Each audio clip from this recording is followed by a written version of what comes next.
Bien, muy buenos días, mis queridos hermanos. Permítanme orar para encomendarme yo al Señor y poder participar de este mensaje. Alabado Padre Celestial, gracias te damos, Padre, por una semana más, por un día más de vida, Padre, pero sobre todo por la salvación que tenemos en nuestro Señor Jesucristo, por la redención de nuestros pecados a través de Él. Y hoy estamos aquí, Padre, para alabarte, para adorarte y para escuchar un poco de la palabra tuya, Señor. Permite que la inspiración que me has dado sirva y llegue a los corazones de mis hermanos que lo necesitan en este día. Y, Señor, permite que sea de bendición. Lléname de tu gracia, Padre, y llena a mis hermanos de tu gracia también. En el precioso nombre de Cristo Jesús. Amén. Pues bien, mis hermanos, es indudable que uno de los avances tecnológicos más importantes de nuestro tiempo, pues es el teléfono celular, que como bien sabemos ya en la actualidad sirve para todo, pero cada vez menos para hacer lo que originalmente fue diseñado, que era hacer llamadas telefónicas. Así también, mis hermanos, si la Biblia fuese una aplicación únicamente, les garantizo que varios de nosotros traeríamos a lo mejor 100 notificaciones en rojo, porque uno simplemente desliza y dice, luego lo leo, luego lo veo. Pero hoy, creo que esta notificación que vamos a recibir no es una promoción ni del súper, ni una alerta del banco, o alguna información de nuestro muro en alguna de nuestras redes sociales como Facebook. Es, creo yo, el Señor, el Creador, diciéndote, tengo algo para ti hoy, y no es un spam, y no es un correo de desperdicio. Cuando Dios habla, su palabra hace que vibre en nuestro corazón. Su palabra es viva y eficaz, así que quitemos el modo de silencio, o el modo vibrar, o el modo de no molestar del celular. Hoy, mis hermanos, me voy a basar en un pasaje que para muchos de ustedes es muy conocido, Hebreos 4:12. Porque la palabra de Dios es viva y eficaz y más cortante que toda espada de dos filos, y penetra hasta partir el alma y el espíritu, las coyunturas y los tuétanos, y discierne los pensamientos y las intenciones del corazón. Tengo 3 apartados para este tema. El primero es la espada de Dios, y es así el título del mensaje de hoy. La espada de Dios revela a su protagonista. En la historia contemporánea, y quizás no tan contemporánea, hay una historia muy notoria que ustedes quizás hayan leído o quizás hayan visto en alguna serie o en alguna película. Es sobre el rey Arturo y la espada en la piedra, Excalibur. Pues los que la hayan leído, los que la recuerden, ¿qué era lo que sucedía con esta espada? Dicha espada tenía el único propósito de mostrar quién era el legítimo heredero al trono. Y como ustedes han de recordar, y les va a servir como spoiler, pues su nombre lo dice, que era el rey Arturo. Así pasa con nuestra Biblia. Es la espada de Dios y su único dueño, su centro, su protagonista, su motor, su inspiración, su eje central es el Rey de Reyes y Señor de Señores, nuestro Señor Jesucristo, quien está presente en la narrativa desde el principio hasta el fin. Y si no, miremos cómo nuestro Señor Jesucristo lo afirmó de sus propios labios en Juan 5:39, que dice, escudriñad las Escrituras, porque a vosotros os parece que en ellas tenéis la vida eterna, y ellas son las que dan testimonio de mí. Este pasaje es muy importante en el Evangelio, dado que se visualiza en nuestro Señor Jesucristo tanto su poder, su autoridad, y muestra su origen divino. Se muestra que Él es el cumplimiento de las profecías, pero es importante saber que en su lectura está lo crucial, su testimonio para vida eterna. Y claro que estaba presente desde el principio, dado que después de resucitar, en la narrativa de Lucas 24:27 se nos comenta lo siguiente, que Él, al estar comenzando poco antes de su ascensión, les enseñaba y mostraba así. Y dice el versículo así, y comenzando desde Moisés y siguiendo por todos los profetas, les declaraba en todas las escrituras lo que de él decían. Y pues para muestra, falta un botón. Como bien sabemos, el Pentateuco, y en el hebreo la Torá, fue redactado por Moisés. Y creo que todos recordamos el pasaje de José, el hijo de Jacob, quien es el patriarca de las 12 tribus de Israel. Recordamos un poco su historia. Sus hermanos le tenían envidia por ser el favorito de Jacob, y el abrigo de muchos colores que le había regalado Jacob a su hijo Josefa, a su hijo favorito, fue utilizado por sus hermanos, quienes en vez de matarlo, lo utilizaron este abrigo como evidencia para engañar a su padre y decirle fue comido por los leones o por algún animal salvaje. Pero mira, aquí está lo que quedó del abrigo, cuando ellos lo habían vendido para ser esclavo en Egipto. Pero él iba creciendo en gracia y sabiduría. Y su dueño, porque era un esclavo, de nombre Potifar, lo nombra a cargo de todas las posesiones. Pero la esposa de Potifar, una mujer adúltera, con deseos más allá de lo normal, lo acusa falsamente y también como evidencia utiliza el abrigo que ella le había quitado a José para acusarlo. Sinceramente, mis hermanos, si yo hubiera sido José, hubiera sido mejor pasar frío y no tener problemas por abrigos. Pero bueno, el relato en Génesis 40 nos muestra que José, estando en la cárcel, se le acercan dos personajes que habían corrido con una suerte muy parecida. Eran personajes que trabajaban para alguien muy importante, pero que estaban en la cárcel. Uno de ellos era el copero y el otro era el panadero de Faraón en Egipto. Eran puestos muy importantes.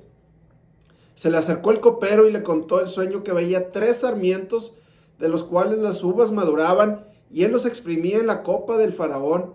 José le interpreta y le dice: mira, mi hermano, en 3 días el faraón te va a levantar tu cabeza y te va a restituir a tu puesto. Después el panadero se le acerca y dice el relato y piensa, y dice, este chico como que interpreta bonito los sueños. A ver qué dice del mío. Y se lo cuenta y le dice, oye, fíjate que yo veo 3 canastitos blancos, muy bonitos, pero el de hasta mero arriba, hay toda clase de manjares de pastelería, pero los pájaros se lo están comiendo en mi cabeza. José le dice, híjole, mi amigo, pues, ¿qué crees? Lo siento mucho.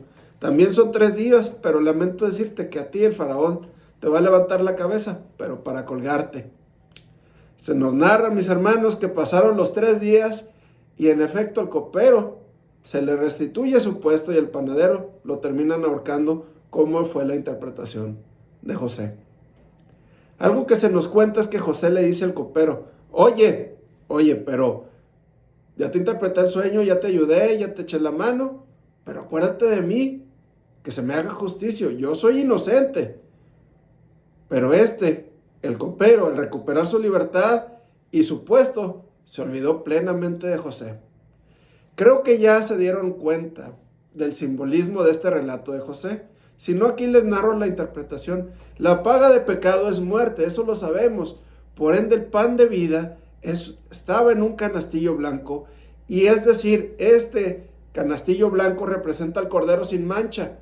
Tenía que morir y ser lacerado para poder tener la expiación de nuestras faltas. Pero solo la sangre de nuestro Señor Jesucristo restituye. Por eso el copero vive y el panadero muere. Porque al tercer día nuestro Señor Jesucristo resucitó y hoy vive y reina para siempre.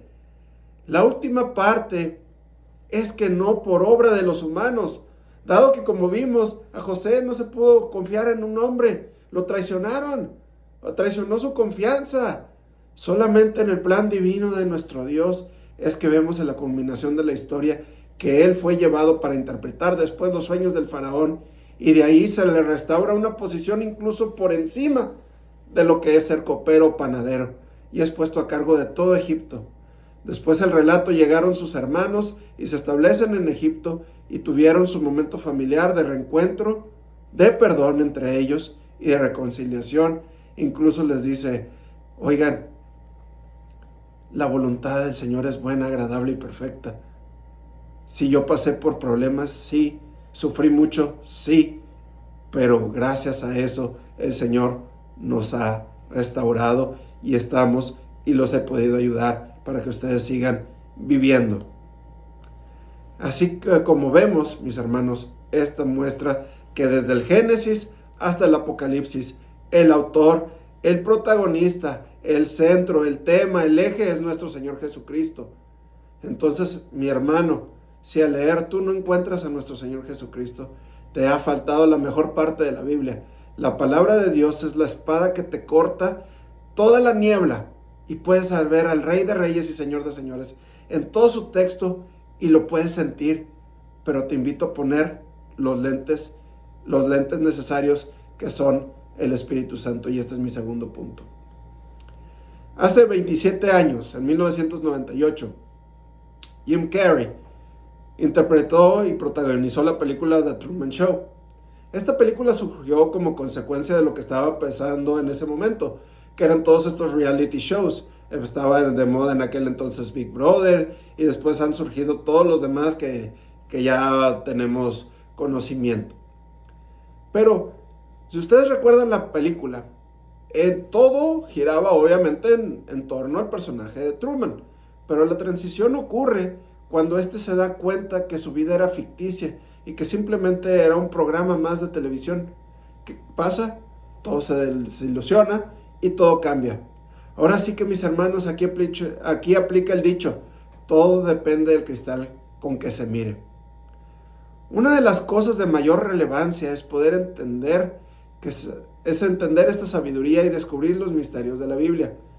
Entonces, ¿cómo podemos lograr esto, mis hermanos? Únicamente por medio del Espíritu Santo. Veamos lo que redactó el apóstol Pablo en 2 Corintios 3, 14, 17.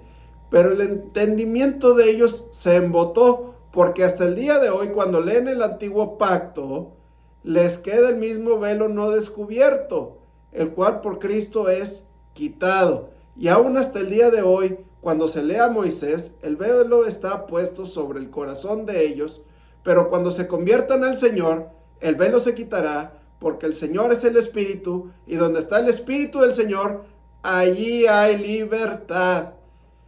Entonces, mis hermanos, sabemos pacientemente que el Espíritu Santo es el que está aquí y es el que intercede por nosotros con gemidos indecibles. Entonces, mis queridos hermanos, de verdad necesitamos esta vista espiritual. Sin el Espíritu solamente leemos, con el Espíritu podemos ver. Por ejemplo, y aquí se los voy a mostrar de esta forma. Dentro de mis intereses adicionales a la palabra de Dios es aprender acerca de temas de salud. Y como ya les he comentado en ocasiones anteriores, hay que quitarle el temor que nos han dado a la grasa que comemos. El colesterol es el transporte de Dios, de los nutrientes. Nuestro Creador lo diseñó para transportar todos estos nutrientes.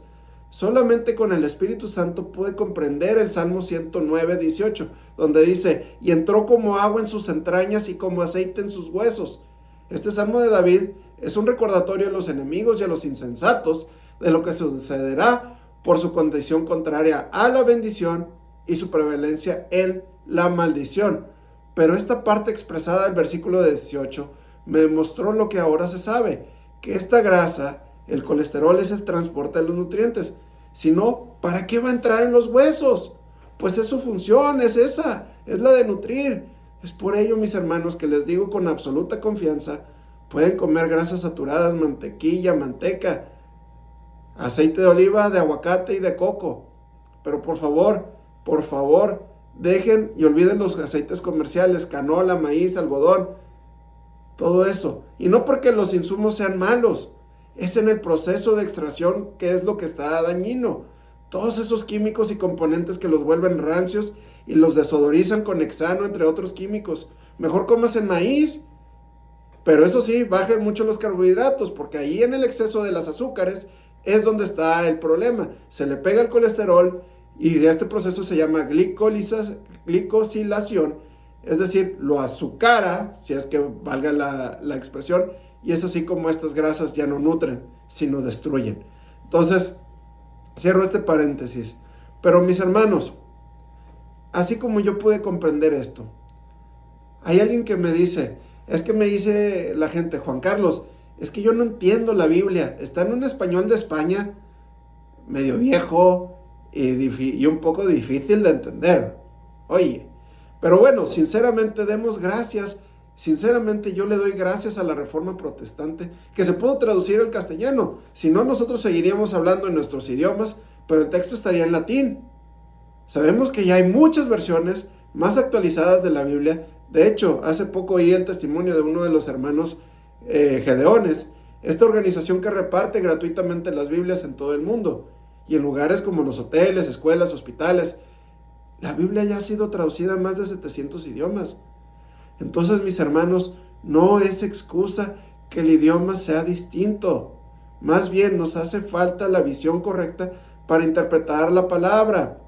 Nos falta la vista espiritual, porque podrá ponértela en idioma súper coloquial y moderno, pero sin los lentes correctos nunca la vamos a entender. Hace relativamente poco escuché un testimonio que en un pueblo indígena allá por Brasil, un grupo de misioneros llevaba la palabra para evangelizar, pero batallaban mucho para explicar que nuestro Señor Jesucristo es el pan de vida. ¿Pero por qué batallaban? Pues porque esta nación, este pueblo indígena, no conoce lo que es el pan. Entonces, ¿cómo poder explicar que el proceso del trigo se muele, se vuelve harina y después con otros ingredientes y el proceso de horneado se va a convertir en un pan? En cambio, consumen ellos mucha yuca, que en el lenguaje de esa región se le llama mandioca. Pues para no alargar mucho este relato, un día a uno de estos misioneros se les ocurrió decir: Jesús es la mandioca de vida, porque eso sí lo iban a entender y lo tenían a la mano. Fue así como lograron evangelizar a esa comunidad. Aquí lo importante no fue hacer una traducción perfecta, sino entregar el mensaje de salvación. Otras personas, en otro ejemplo, me han dicho: es que Juan Carlos, la Biblia es muy fantasiosa y con cosas muy difíciles de comprender del por qué están allí, si son incluso crueles y hasta obscenas. Y me han dicho en repetidas ocasiones y me sacan a colación pasajes como los siguientes: la destrucción de Sodoma y Gomorra, las hijas de Lot, las pestes de Egipto, la muerte de los primogénitos de Egipto, la apertura del Mar Rojo, el hecho de que Jonás terminó dentro de la ballena, entre otros. Pero el que más batallan para comprender es la gracia de nuestro Señor Jesucristo para con nosotros. Pero algo tiene todos estos pasajes, por más difíciles que sean de comprender, tienen una explicación del por qué están ahí. La destrucción de Sodoma y Gomorra es una muestra de que sin Dios solo queda la destrucción eterna en fuego ardiente. Las hijas de Lot, por más bizarro u obsceno que parezca este relato, es el origen de los pueblos enemigos de Israel, los moabitas. Las pestes y las muertes de los primogénitos de Egipto es para demostrar que la necedad y la desobediencia tienen sus consecuencias. La apertura del Mar Rojo demuestra que solamente Dios puede abrir las puertas por las que nadie puede cerrar y solamente muy poca gente puede pasar. Jonás es el ejemplo perfecto de lo que sucede al desobedecer a Dios, pero muestra que el corazón de nuestro Señor es piadoso y con verdadero arrepentimiento habrá y hay y siempre va a existir restauración. Siempre la gracia de nuestro Señor Jesucristo la vemos y la vivimos día con día, porque por méritos propios no hay ni un solo justo. La palabra así lo dice: no hay ni uno solo. Solamente por medio de Él es que somos salvos. Uno de los más grandes apologistas del Evangelio de la actualidad, un chico de nombre Wesley Huff, explica, y cito lo siguiente en inglés. Dice así: The Bible was written for you, but not written to you. Los que saben en inglés habrán entendido un poco el mensaje, pero aquí se los voy a traducir literalmente. La Biblia fue escrita para ti, pero no para ti. Déjenme se los explico y lo voy a visualizar de la siguiente forma. La Biblia fue escrita para que nosotros la sigamos, la usemos, la veamos, pero no para el contexto actual. Les puedo garantizar, mis hermanos, que si el apóstol Pablo viviera en la actualidad, usaría ejemplos de aviones, quizás, a lo mejor de teléfonos celulares, de barcos modernos, y muy seguramente ya hubiera mandado varias cartas de amonestación a las iglesias estadounidenses, francesas, inglesas, españolas italianas, casi todas las naciones europeas. No nos quedamos atrás en Latinoamérica. Prácticamente todas las naciones de Latinoamérica nos habrían mandado una carta, incluso a las iglesias asiáticas. ¿Por qué? Porque estaría reprendiendo a tanto falso profeta, idólatras, apóstatas e incluso mercaderes de la fe. Pero se dan cuenta de cómo sí lo hizo, aunque vivamos en Estados Unidos o en México o en Brasil o en donde estemos viviendo, no nos puso. El libro de Efesios no es brasileños, estadounidenses, mexicanos, pero ¿verdad que sí lo dice? ¿Verdad que sí lo dice? Tanto en Filipenses, en todas las cartas que él mandó, está escrito y están escritas estas advertencias de falsos profetas, idólatras, apóstatas e incluso mercaderes de la fe. Pero están escritas en un contexto distinto. Una frase muy famosa de Billy Graham dice: la Biblia es más actual que el periódico de mañana. Y sí, mis hermanos, está escrito todo lo que está pasando, todo lo que estamos viviendo. Entonces, nuevamente, no es una excusa. Cada vez que usted abra su Biblia, ore y pida sabiduría. Recite el Salmo 119, 18. Abre mis ojos y miraré las maravillas de tu ley. Pero confiando en lo que dice Santiago 1:5. Y si alguno de vosotros tiene falta de sabiduría, pídala a Dios, el cual da a todos abundantemente y sin reproche, y ésta le será dada. Amén. Gracias, Señor. El tercer punto que tengo el día de hoy es: la palabra de Dios vive y se vive. Una de las escenas más famosas de Karate Kid es cuando el profesor Miyagi le enseña a Daniel cómo encerar los autos y le dice: wax in, wax off. Algo más o menos así como: pónsela, quítasela, pónsela, quítasela. Entonces, este chico, Daniel, no entendía por qué él quería practicar artes marciales. No, él no quería encerar autos, pero lo que no sabía es que detrás de estos movimientos formarían parte del manejo coherente y correcto de las artes marciales, las cuales él quería dominar. Así es la palabra de Dios. ¿Cómo queremos entender la Biblia si no conocemos a su autor, si no hemos estudiado sus pasos, su persona, su carácter, su visión, sus mandamientos, si no hemos dimensionado su grandeza, su gracia, pero sobre todo su grande amor? Y no es reclamo, mis hermanos, pero ¿cómo queremos ganar almas y enfrentarnos al mundo si no conocemos bien a nuestra espada de dos filos que corta por los dos lados? Es una arma de dos filos porque sirve tanto para darguir como para regañar. Pero lo más importante, y es el otro lado, es que sirve para mostrarnos el amor más grande que existe, que es este amor de Dios. Y que con ese mismo amor podemos consolar, traer bendición y traer paz. Y penetra hasta partir el alma y el espíritu, las coyunturas y los tuétanos, y discierne los pensamientos y las intenciones del corazón. Les garantizo que han tenido momentos en que, estando tristes, encuentran consuelo, que han estado muy deprimidos y encuentran alivio, alegres y se gozan más. Incluso cuando llegó su momento de aceptar al Señor, al oír la palabra, sintieron cómo se les quebraba el alma y su espíritu, y se sacudía y se estremecía su cuerpo al comenzar su proceso de restauración. Pero esta palabra penetra y discierne, llega hasta lo más profundo, revela todos los motivos por los cuales hemos y estamos aquí.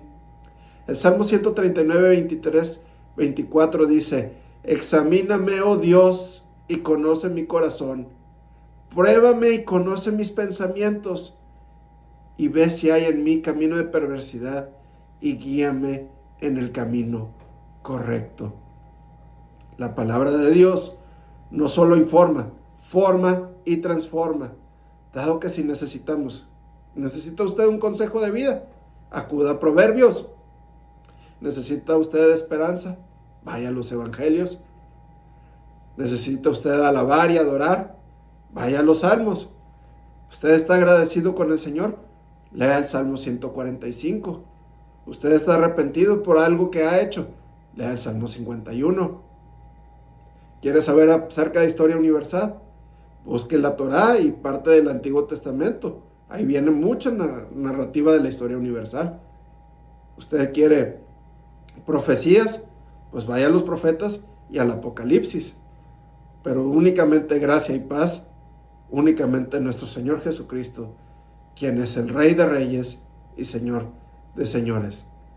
Pero lo más importante de la Biblia es que es sumamente importante saber y que la debemos de implementar siempre, y es poderla vivir.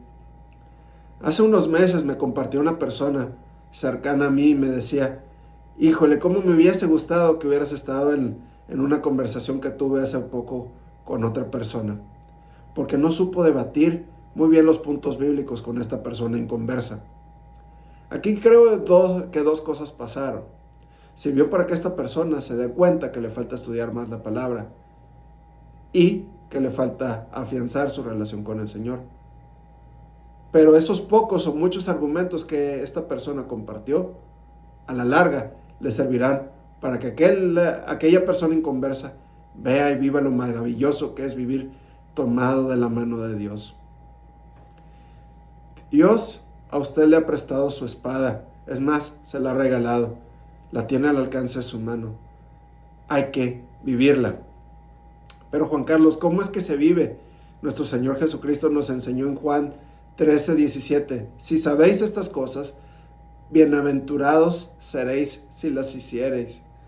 El Señor en ese pasaje se encuentra minutos previos a lo que conocemos como la última cena. Está lavando a los pies de los discípulos en forma física y fehaciente, está evidenciando el amor que se le tiene, que Él nos tuvo a nosotros, pero el amor que nosotros tenemos que tener hacia el prójimo.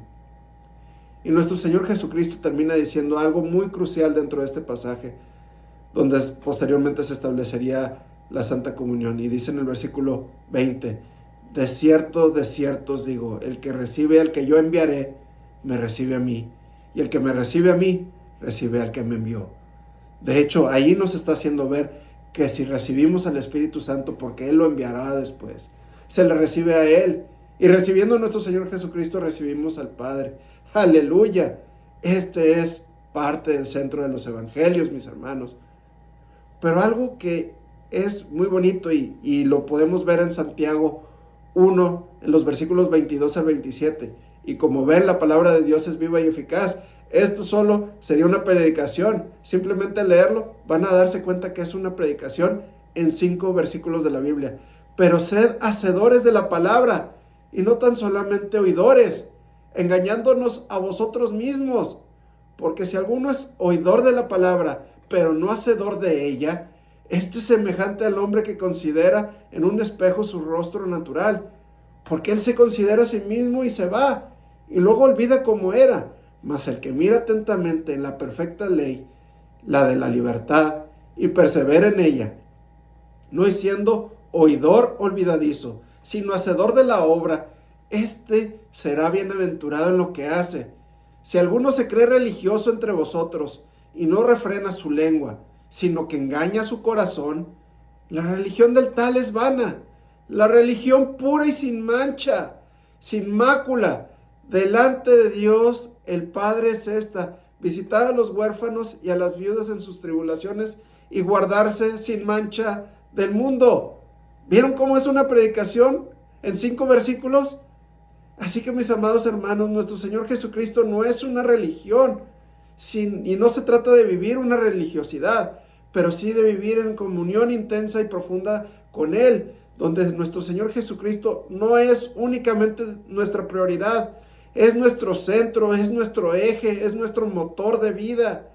Así que, mis hermanos, en resumen, uno podrá leer la Biblia 1000 veces, dormirse con ella, abrazarla, memorizar pasajes, incluso usted se podrá morir abrazándola, pero si no la vive, todo habrá sido en vano. Todo habrá sido en vano. Así que cierro con esta conclusión. Pidamos que nos dé sabiduría para comprenderla, para usarla y para vivirla. Si tú también quieres dejar de vivir una religión y ser fiel creyente y hacedor, y hoy dejar de ser meramente oidor, te invito a orar conmigo y dejarte llevar por Él, para que la película de tu vida cambie a partir de hoy y seas hecho hijo de Dios y todas las cosas sean hechas nuevas en ti. Oremos, mis hermanos. Si tú no le has recibido aún y crees que este es tu momento, si la espada de Dios te ha tocado tu corazón y te ha partido el alma y tus coyunturas y tus tuétanos en este momento y quieres entregarle la vida al Señor, sigue esta oración conmigo.